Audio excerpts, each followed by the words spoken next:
Miyazaki is like as a place, is a lot more playful than Tokyo. Miyazaki is less stressful. Oh, hi Thomas-san. Hey, so, Hi, what up to here? I don't know, I'm just looking around. Okay, yeah, it's really a good time. Do you want to go lunch together? We will pay for you. You mean this place? Yeah. Yeah, sure, let's go. Let's go. First of all, thank you for coming today, and I will ask you some questions like, first of all, can I ask where are you from? Where I'm from Berlin in Germany. Berlin. Oh, I didn't know that. Oh, Berlin. Yes. That's the capital city. Yes. Then you're German. Yes, very German. Very German. And you can speak English. Yes. Is that like a common in German? For people to speak English, yes. So maybe everybody who's under 50-year-old speaks German. Speaks English to an okay degree. But my parents' generation, for example, they grew up in a very different time, so they never really had to learn how to speak English. Oh yeah. But nowadays, yeah, everybody kind of has to. That's so good for me because I was born and grown in Japan. Yes. And no chance to learn any languages. In school, right? I mean, in school you have English class. We had, but it's really like basic. They don't focus on the speaking, listening, it's just for writing. You could watch Netflix, while you're in Japan. Yeah. Now we have YouTube, Netflix. That's what I tell my students. So I tell them, if you want to learn English in your free time, watch YouTube or watch Netflix or watch, I don't know, Disney movies. Yeah, whatever. We can learn. Because now it should be so easy, but I think most of them don't want to. Yeah. It is a little bit hard to watch movies for studying. If it's for just fun, it's okay, but Yes. you have other purpose. Yes. It can be really difficult. Yes. But you said you're a student, but Yes. what is your job? What are you doing? I recently started to work as a professor here in Miyazaki at like a very small university. I think we only have a few hundred students at a time, 400, 500 students at a time. But this is like my first real job in Japan. Real job? Yeah, before I came to Miyazaki, I lived in Tokyo for, how long was it? I think a year and a half, something like that. But, so at that time I also worked at a university, but I was what is called a postdoc, which is, a postdoc is, you get a PhD, and then before you become a professor, you can have a so-called postdoc position. But in Tokyo at that time I was only doing research and I didn't really have students. Oh, I see. But now in Miyazaki I have a lot of students. Compared to some colleagues, I think I have 60 students. Did you like doing research in Tokyo or San You mean what I like better? Yeah. So it's difficult to compare because now as a professor in Japan you have a lot of responsibility. So you have to teach, you also have to do your own research, but you also have to attend a lot of meetings and you have to answer a lot of emails, or if you have office hours so students can come to your office and ask questions and talk to you. And so in Tokyo as a postdoc, I had a lot more free time and I also had more time to study Japanese, and I had time to sort of enjoy Tokyo. It was more like, maybe more similar to a working holiday. But now, since I came here, my life has become more serious. Yeah.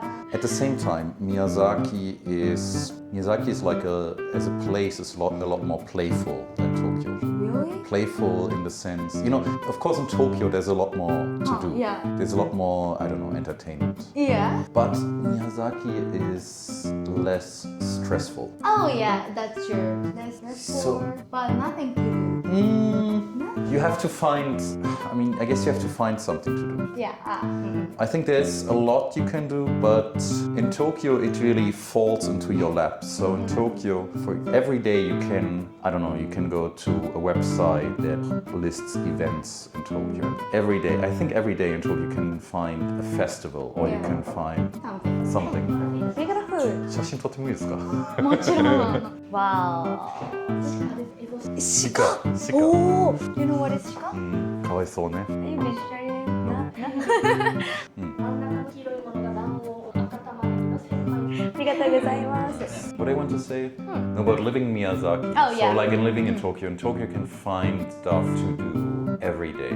But Tokyo as a city also takes a lot of energy out of you because Not really. if you have to take the train to work, for example, it's always, how do I put this? Maybe you don't notice when you live in Tokyo, but every day it takes something out of you because, especially for, let's say, you have to change your train in Shinjuku. This is really frustrating every day if you have to go through during rush hour. But even if you have a car in Tokyo, it's not much better because It's really expensive. it's expensive, but also the streets are pretty congested. Japanese drivers in general are really good drivers, I think. So Compared to what? compared to most of the world, I think. Okay. I think Japan has the most difficult driver's license in the world to get, which is probably why people are, like, for example, ever since I started driving here, which was in end of March, I have never heard anyone honking their horn. Oh yeah. This doesn't happen. In other countries, in Germany, specifically in Berlin, drivers are a lot more aggressive. So if you make one mistake, or if you waiting for green and you wait a bit too long, people are getting aggressive right away. Here it's kind of different. Sushi. Interesting. どうぞ。よかったらどうぞ。いただきます。いただきます。I still don't say いただきます。Oh. Do you have any that kind of word? Yeah, but growing up we never, or like I never used it. On my family we never really said it. People usually say guten Appetit before eating. Is it like a bon appetit? Yeah, basically the same. Oh. But my father worked as a cook for a long time, and he's a, how should I say it? He's a very working class guy, which means he never really cared much about formalities. So at home, like, we never had to say it. I think in kindergarten, when we had lunch, we had to say it. To this day, I don't really say it. No, but so Miyazaki is much less stressful. There's fewer people, and if you have a car, you can reach everything. So you need a car in Miyazaki, basically. If you don't have a car, you probably cannot survive. Some of our students don't have cars, obviously, and so I don't know how they. Me neither. What do you do? Do you just walk? I don't have own car, but I have motorbike. That is fair. Can you go get groceries with the motorbike? Yeah. Where do you put them? Oh, in the backpack. And also, makes sense, I'm living with my family, so I don't need to buy grocery for myself. That's That's the reason. How old are you now? I'm 22. But before, I was living by myself. But after I decided to go to Toronto for working holiday. You went to Toronto. That was the first time you lived alone. That was the first time before the Toronto. Wait, before Toronto. So you 2 lived years. alone. Right. 2 years living by myself in Miyazaki. And after that, 1 year in Toronto. And then you moved back with your parents. Why? I know, I was thinking to get own room, but I'm in the first grade, right? And just 1 year to get job. And then basically in Japan, they allow me to get room at least 2 years. Minimum 2 years. So I have the same problem.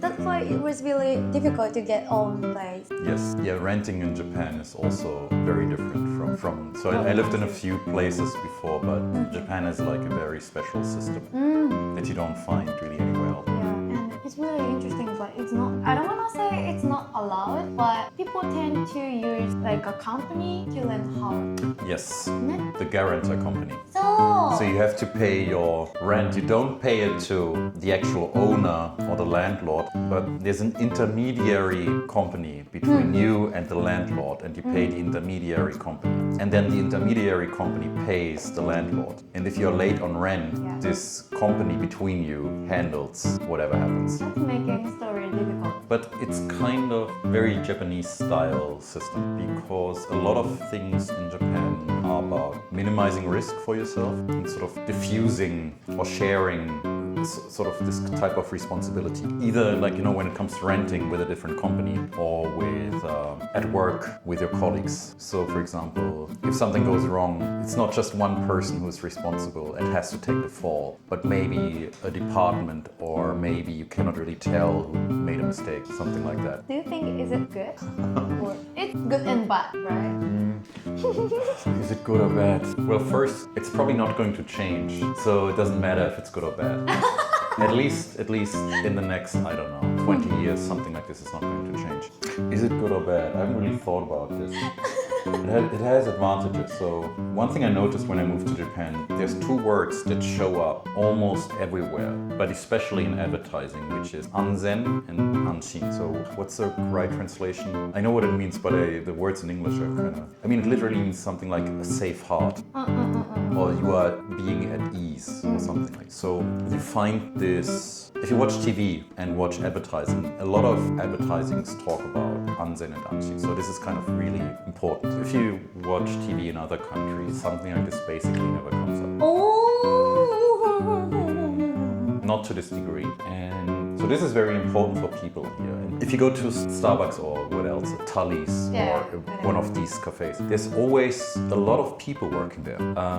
Compared to, let's say you go to Starbucks of the same size in Berlin, there will be working about half as many people. So if you have Starbucks in Japan, with the same workload, there's going to be 4 people, but in Berlin, there's maybe going to be 2 people behind the counter. And I think the reasoning is that people here expect better customer service. Taking care of customers is really important. But the US, the most important thing, just they're comfortable is the best. In America. In the US. So they Probably, don't really care about them. For the people working there and in customer service. In a restaurant, tipping is so important. Yes. So maybe they get paid $2 an hour, which is common in many states. But then if they don't get tipped, they can't survive really. So and that's why you have this kind of over the top friendliness. And there's no leeway to be mean to your customer because they need to pay you directly. Yeah, I feel they treat us like a friend, not as a guest. Yeah. They know how to give you this feeling. You're almost like a family member or somebody they've known a long time. Okay. But even though you went there and you are from Japan, and do you feel like you were treated the same as everybody else? When you went to North America, do you feel like you were treated the same as everybody else? That's a story. That's another one. But yeah, basically in Toronto, it was okay. Yeah, many nationalities in one place. But it happens.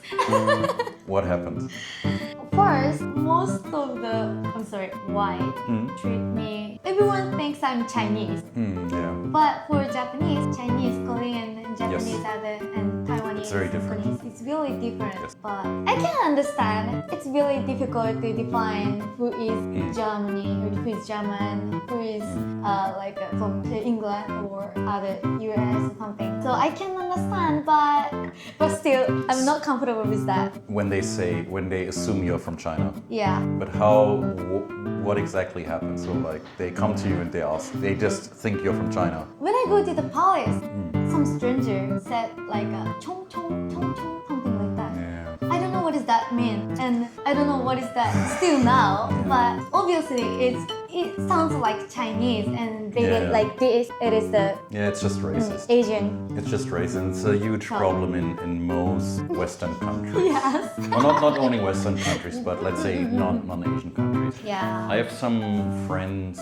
in Japan, Asian friends, Japanese friends who live in Germany as well, and they told me about the same experience, and it's so common. And it's not only that, but also, for example, if East Asians go, I don't know, to the Middle East or Central Asia or South Asia, it happens the same. And it's terrible. It's embarrassing for us. I mean, before I came to Japan, of course I knew that China, Korea, Japan are different countries, but also I didn't really know in what way specifically. But I never felt the need to go to an Asian person and do something like this. Now that I've lived in Japan for a while, I can tell the difference between, when I see, the difference between Japanese and Chinese people is usually easy to tell. I have trouble often when I see them telling the difference between Korean and Japanese. Oh yeah. That's more difficult for me. Especially girls. Maybe. Yeah. But this topic's terrible. This is really common in the West. And and I don't know why people do this. Did it happen in every place you went? Just two places. Just England? Just Paris and the US. So for example, for me in Japan, people usually assume that I'm American. But I mean, they don't come to me and, I don't know, try to speak in a Texan accent to me or whatever. It's just they're very polite usually, but they just assume if they see a white guy, well, I guess like a black guy, they automatically assume it's an American. Even though for us Europeans, and I guess for the Americans as well, we think that we look fairly different. So the way we dress, the way we walk or whatever. So for us, usually when I see another white guy or white woman in Japan, usually I can tell if they're European or North American. Yeah, now I have experience to live in European country and in the US and in Canada, so I can tell the difference. When you saw me the first time, what did you think? Did you think European guy? Obviously, you are not American. Really? Why obviously? No one order espresso. Yeah. But it's difficult finding espresso in Japan. Not every place has it. So the big chains have espresso machines, but if you go to an independent, ordinary cafe, there's only coffee, like only black coffee, but you can't get espresso, unfortunately. I never thought about this. Americans don't order espresso? Maybe that's true. What do they order instead? They order just latte. Cafe latte, right? Cafe latte and some other sweet drink. That's kind of the image you have, right? Yeah, that's the image, but one of my colleagues is American and he usually had super sweet vanilla latte. That's really American. Yeah. How do you think about Japanese? Especially you want to you have so many chances. You mean my students?